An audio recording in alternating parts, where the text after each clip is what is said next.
So far no, tong last Huwebes no, may nakita kita nga ano, na bangkay dito sa library sa Minapan, Barangay Minapan National High School. Mhm.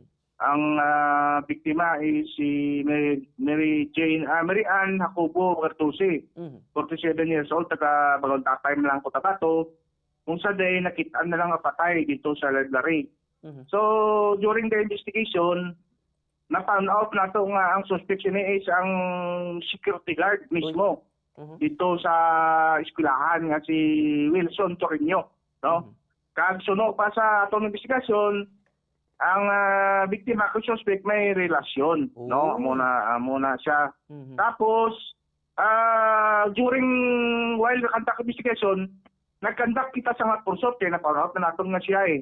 Mhm. So gipakatuan nato ng balay, kag mga possible nga katuan niya wala na siya no, nagsipat na siya. O amo na siya. Oo, oo. Pero pila na ka oras Major sa nasapuan ining patay nga lawas ang iya nga nobya at 47 years old kay Major nagabot sa information ga masahe daw ni sa iya permanente. Ang tuod siya is tong Miyerkules sa hapon, mga paggabi na gisundo ni isang suspect ang victim dito sa Barangay Pagkontapay Mhm. lang. Then diretso sila sa Minapa, nagpahilot sila dito no, kay naistoryaman nato ng milot. Confirm na siya pero ang biktima nato hindi siya lang manughilot. Nagpahilot lang siya no. Nagpahilot lang siya dito po sa tapat siyang balay sang ang manughilot tapat siyang balay sang suspect. Pagkatapos ito no, wala na sang information kung di na siya kay na hindi na makontak. Mhm. So nasapuan na lang siya pagkaagang patay na sa library. Mhm. So na-conclude po naton nga ang suspect siya no, tong gwardiya kay nabilin pa ang tuwalya na dito sa patay, gitapon pa niya sa bangkay, gitabunan niya pagtuwalya. Kang do sang suspect ara pa dito sa tapad sang room kung diin tong kung dito nakita ang patay. Pero Major siya ang duty on that night sir sa library sir. Siya ang duty sa eskwelahan kay may relibon siya nga gwardiyaman. So that time siya ang duty. Mhm. Mhm. Pero ang plastada karon Major, ano nakita anta karon sir may contusion, abrasion ang biktima sir? Opo, no, during the postmortem, may nakita kita nga bruises diri sa kilid niya, no, may gamay nga gasgas.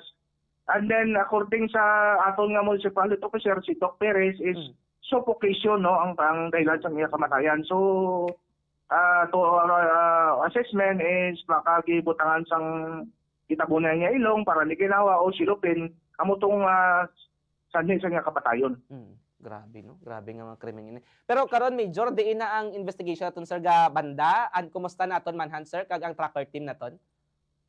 Opo, so far nagakuan na lang kita no.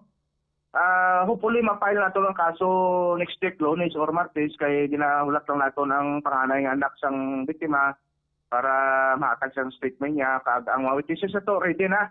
For filing of cases na kay karon naman git no ang suspect nitong lovers niya at the same time tong security guard. Pero may pamilya ni sila Major, sila may pamilya kada isa ni sila? Ang suspect naton is balo na ni siya no kag may isa ka anak. Tapos ang biktima is may 3 ka anak kag may pana pa siya. Agoy. Sige. Ano na panawagan mo Major sa aton nga matag palamati subong kag kumusta ang tulunan sir? Under sa imong liderato karon kumusta ang aton nga ginalantaw da anti-smuggling, anti-criminality naton sa Cleo?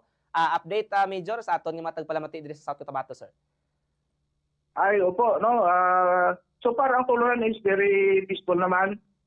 In terms sa smuggling no, upon assume I am just 2 weeks as officer in charge. Immediately nagkandak kita sang anti-smuggling. Nag-tisbay kita sa mga tindahan. So far negative no, wala kita sang nadakpan. And then for 2 weeks no, may 2 accomplishment na kita sa drugs no, through bypass operation. And then ang ako na lang panawagan no sa mga especially sa mga eskwelahan no, sa mga principals siguro pa na lang paki-check siguro sa inyo mga security guard kung may gwardiya kamo o kung anong background nila.